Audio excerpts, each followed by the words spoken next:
नमस्कार दोस्तों, मेरा नाम एडवोकेट अजय है और आज मैं आपके सामने एक बहुत ही इम्पोर्टेंट टॉपिक लेके आया हूँ।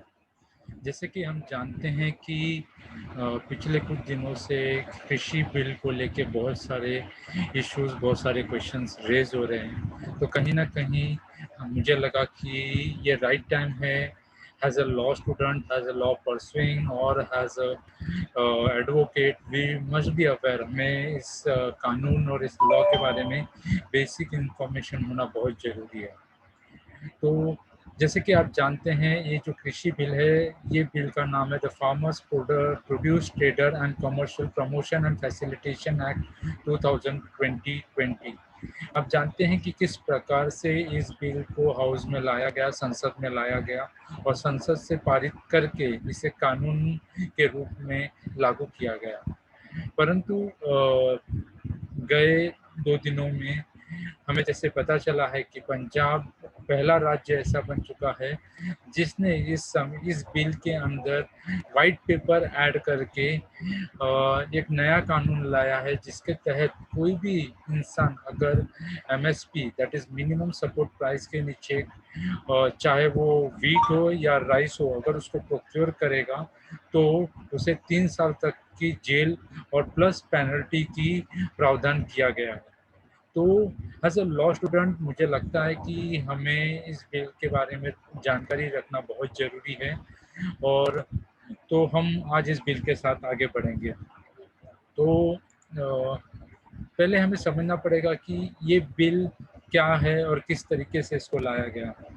जैसे कि हम जानते हैं कि विपक्ष जो इस समय हाउस में उपस्थित है, जो हाउस में विपक्ष का जो वोट बैंक है या जो काउंटिंग है या वोट है, बहुत ही पुअर परफॉर्मेंस है। तो कहीं न कहीं ये एक रूलिंग पार्टी को एक लिवरेज देता है किसी भी बिल को अपनी मोनोपोली और अपने फेवरेबल सिचुएशन की तरह से पास करवा के लेने के लिए। अब जैसे कि हम जानते हैं कि बिल को पास करने का 2 इम्पोर्टेंट तरीका होता है। या तो उस बिल को लोअर हाउस में या तो अपर हाउस में प्रेज़ेंट किया जा सकता है, या बिल उस समय प्रेज़ेंट होता है जब हाउस सेशन में नहीं होता है और उसको प्रेसिडेंट अपने प्रोक्लेमेशन के थ्रू, ऑर्डिनेंस के थ्रू प्रमोट करके ऑर्डिनेंस के थ्रू उसको लाता है, उसको कानून बनाता है। तो हम जहाँ तक हम जानते हैं कि ये जो बिल है, ये जो ऑर्डिनेंस जो 5 जून को प्रोक्लेम किया था, उस प्रोक्लेमेशन को ओवररूल करके इस बिल को उसका फाइनल पोज़ीशन और फाइनल फेज़ अवॉर्ड किया गया है। The same was passed by the Rajya Sabha on 20 September and got President assent on 27 September. तो मतलब आज ये बिल जो इनिशियली एक ऑर्डिनेंस के फॉर्म में आया था, उसके बाद इसको हाउस में प्रेजेंट किया गया और हाउस में प्रेजेंट होने के बाद ये house, both the houses, lower house means Lok Sabha में 17 सितंबर, अपर हाउस में 20 सितंबर और प्रेसिडेंट का असेंट उनको मिला 27 सितंबर को। कहीं न कहीं ये हमारे मन में एक सवाल उठाता है कि क्या गवर्नमेंट को इतनी ज़रूरत थी कि इस बिल को इतने जल्दी से फ़ोर्सफुली लाया गया, फ़ोर्सफुली इसको पास कराया गया?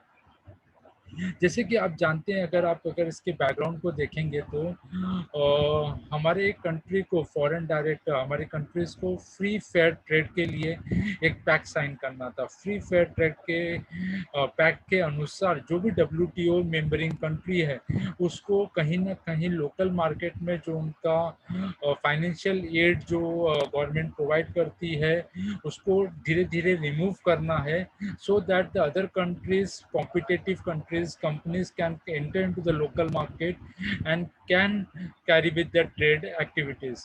But over a period of time, as we are aware that the Indian farming situation, हमारे देश की जो फार्मिंग कल्चर है वो बहुत ही फ्रेगमेंटेड है, मतलब बहुत ही छोटे-छोटे फार्मर्स हमारे कंट्रीज़ में फार्म में डील करते हैं।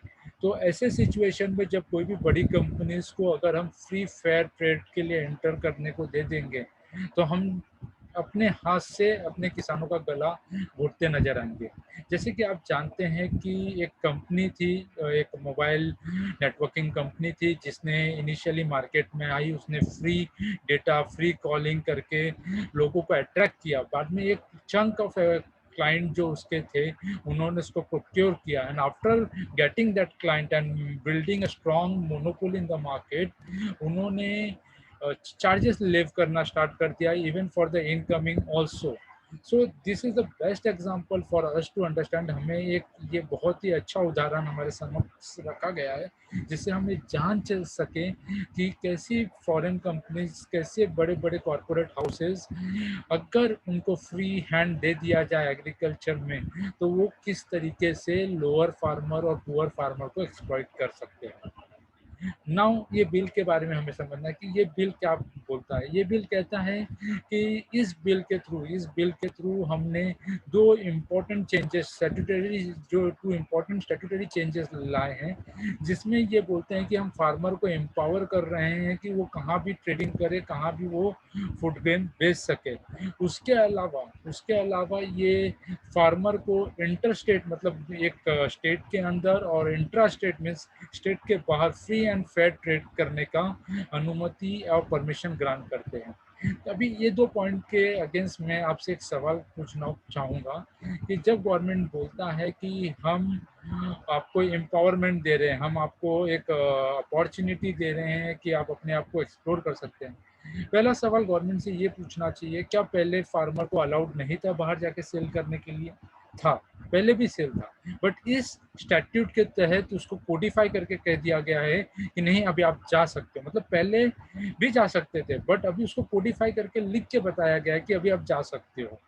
सवाल मेरा ये है कि जो स्मॉल फार्मर्स होते हैं उनकी प्रोडक्शन कैपेसिटी उतनी हाई नहीं होती है।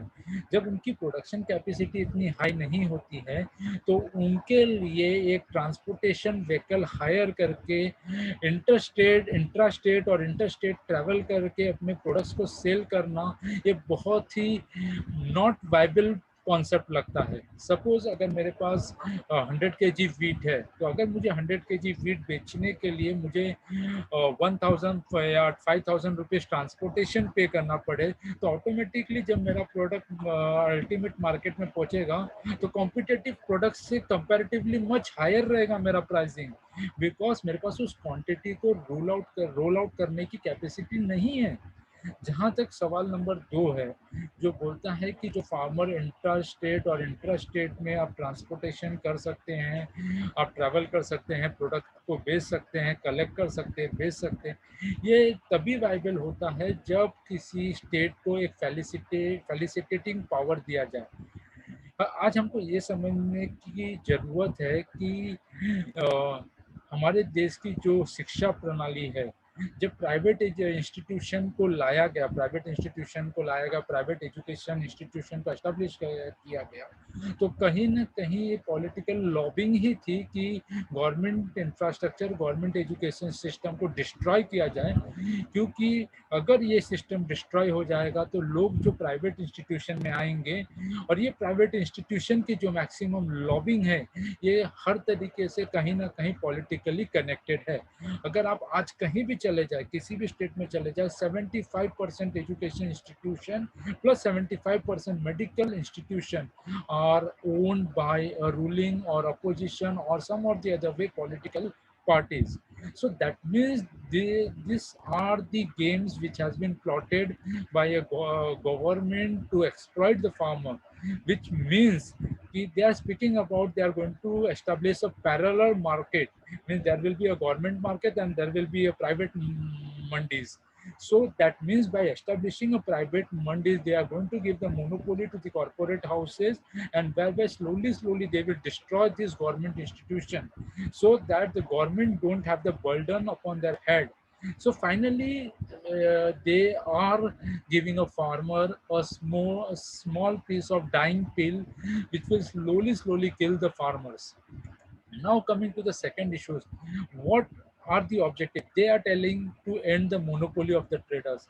My friends, directly or indirectly, they are not completely stopping the monopoly of the trader. They are building the monopoly of corporate houses here. Means जहाँ ट्रेडर की monopoly थी, एक स्मॉल अमाउंट में monopoly हुई करती थी, अब ये कॉर्पोरेट हाउसेस के हाथ में मोनोपोली चली जाएगी. To cause a competition among the buyers. Means ये चाहते हैं कि जो बायर है वो कंपटीशन बिल्ड करे. जैसे कि आप जानते हैं कि कुछ साल पहले नीरा राडिया का केस आया था, 2G स्पेक्ट्रम केस आया था. 2G स्पेक्ट्रम केस क्या था? 2G स्पेक्ट्रम केस ऐसा था जहां 4-5 बड़ी-बड़ी मोनोपोली कंपनी, बड़ी-बड़ी कंपनीज ने एक साथ हाथ मिलाया so that none of the competitive party will bid about the particular benchmark of the amount. Suppose that is a company X, company Y, and company Z, and all three companies are now on the farming mandis, and they are going to bid for a food grains. Now, behind the door, these three companies will have an felicitation and communication that we are not going to bid above this amount, so that neither of these three party will suffer any losses. So automatically, building a competition among the buyer is nothing but the myth which has been built by this government. Now, to yield a better return to the farmer and raise the income, my dear friends, even today we are aware, आज भी हम जानते हैं कि किसी भी किसान को MSP प्राइस मिलती है. सवाल ये सबसे लाजमी है जो हमें अपने आप से पूछना चाहिए. हम बोलते हैं MSP देंगे, MSP देंगे. इवन व्हेन आज इस परिस्थिति में जब कानून होने के बावजूद लोगों को MSP नहीं मिल रही है, जब MSP का कानून हटा दिया जाएगा तो कौन उनको देने वाला है? Who is going to support them? कौन आके उनको सपोर्ट करेगा? तो कहीं ना कहीं इस चीज को भी हमको गवर्न करके समझना बहुत जरूरी है. Farm produce can move freely from the surplus to deficit region. मतलब जहाँ कम अनाज रहेगा वहां से दूसरे एरियाज में ग्रेन्स को सप्लाई किया जाएगा. To create national market, high intimating cost of mandis will go, consumer will get a better and cheaper product. So getting a better and cheaper product is really a tremendous myth which is been played upon the consumer.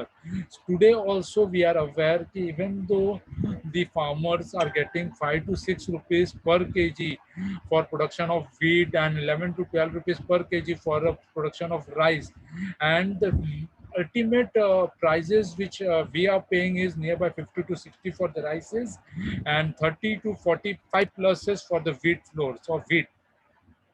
Now the provision of this act, what does the provision, ये provision क्या कहता है? ये provision कहता है to create a ecosystem for enjoying a freedom of choice for purchase of agricultural products. My dear friends, we have to understand this bill, ये bill है, ये जो bill ये allow करता है कि corporate houses pre contract sign कर सके फार्मर से, and whereby the farmer will be bond to cultivate particular product as per the terms and condition. Now for a layman understanding, एक आम इंसान के समझने के लिए मैं एक सवाल रखता हूँ. सपोज कोई फार्मर जिसके पास 1 एकड़ ऑफ लैंड है और कोई कंपनी उसको बोलती है कि मैं 15 साल के लिए आपको साइन करती हूँ and we are going to pay you 50 lakh rupees. 15 साल के लिए वो 15 लाख आपको दे के आपसे कॉन्ट्रैक्ट साइन कराता है और आपका फार्म है उसको लॉक कर देता है. दैट मीन्स 15 साल जो 15 लाख जो आपको आज मिला at a lump sum short term जो मनी मिला, ये मनी अगर आप इसको स्प्लिट कर देंगे 15 साल में तो मतलब आपकी annual income 1 lakh rupees per annum है. एंड अनफॉर्चुनेटली जो डिस्ट्रक्शन, जो प्रोडक्टिविटी के लिए जो कल्टीवेशन, जो केमिकल्स जो यूज किए जाएंगे उस फील्ड पे, कहीं ना कहीं वो 15 साल के बाद वो लैंड किसी पर्पस का रहेगा या नहीं रहेगा, that is also question. So that is no norm, कोई कानून नहीं बनाया गया कि इसको कैसे रेगुलेट किया जाएगा, कैसे किस तरीके से प्राइवेट कंपनीज प्रोक्योर करेगी फार्म लैंड को. तो कहीं ना कहीं ये फार्मर के साथ एक चिटिंग ही लग रहा है मुझको तो ये bill. Promote barrier free interstate and everything for commercial, that I've already spoke, मैंने वो already discuss कर दिया. ये चीज है. The farmer will not be charge any sales for unlimited on the sales.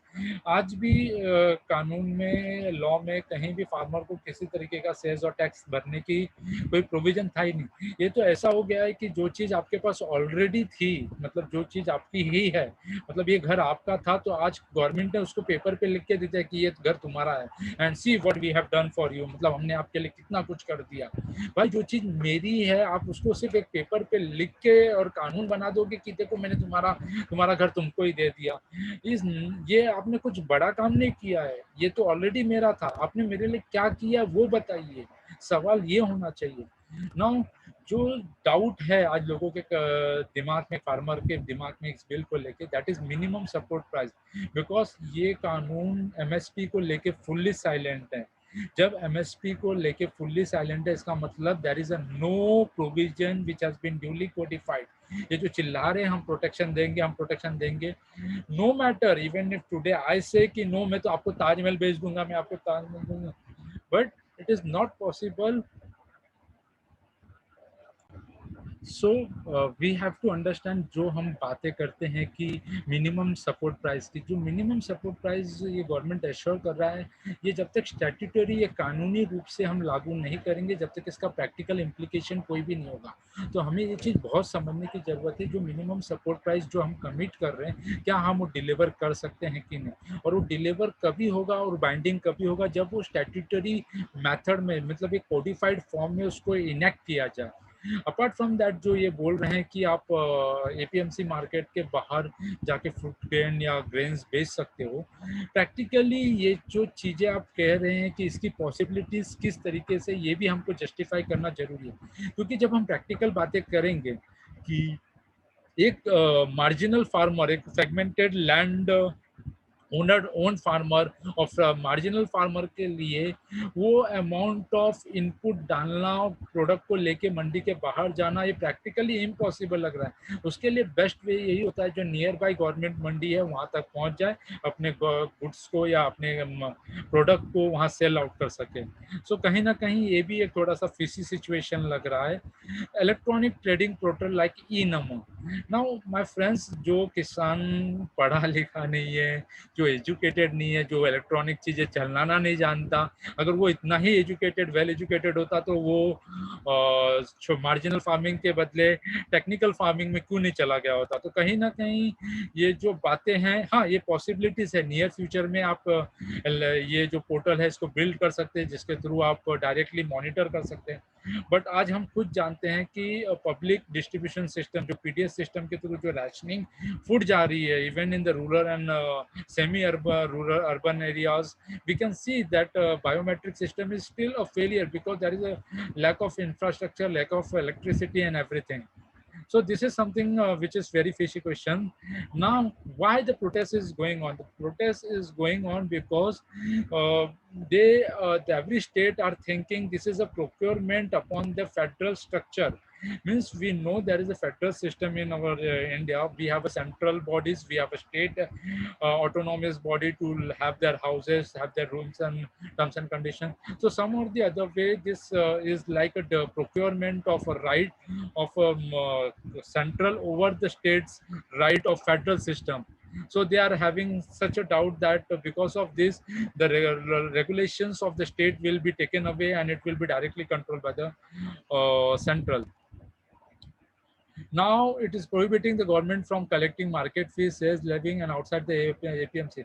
Means initially there was some nominal amount which the market used to be taken, means, and that was a huge revenue for a state. So definitely the state are losing major revenues in this situation also. And with respect to the monopoly, I will still say the question is still fishy, and we can't say ki it is completely going to end the monopoly, but definitely it will shift the monopoly from trader to monopoly to a corporate houses. We can see freedom. India got a freedom from a Britisher, and we got a slave of corporate houses. Definitely, this is what the burden is shifting from one side to other side. So it is necessary for us to interpret the statute and interpret the law. It is something like even in the triple talaq bill, people said triple talaq has been banned. Definitely, triple talaq was originally banned only. The instant speaking of triple talaq was originally prohibited, but this government has codified and written it in the statute. Now it is completely prohibited. So definitely, it is something like that. Dowry is prohibited in India. Still, we have a practice of dowry. We can see dowry in the practices, and even after the government are working hard, there is a mindset of the people. So definitely, if we want to change the bill, we have to on the faith of a farmer, we have to on the confidence of the farmer that they are going to be an ultimate beneficiary of this bill. And definitely the MSP has to be codified into the bill. Unless and until MSP is inserted into this bill, this bill is definitely a nail, a sharp nail which has been struck by the central government or by the government on the hand of the farmer, on the life of the farmer, on the field of the farmer. So, my friend, definitely, if you have any question with respect to this bill, write to me on my Facebook page, on my Instagram page. Thank you.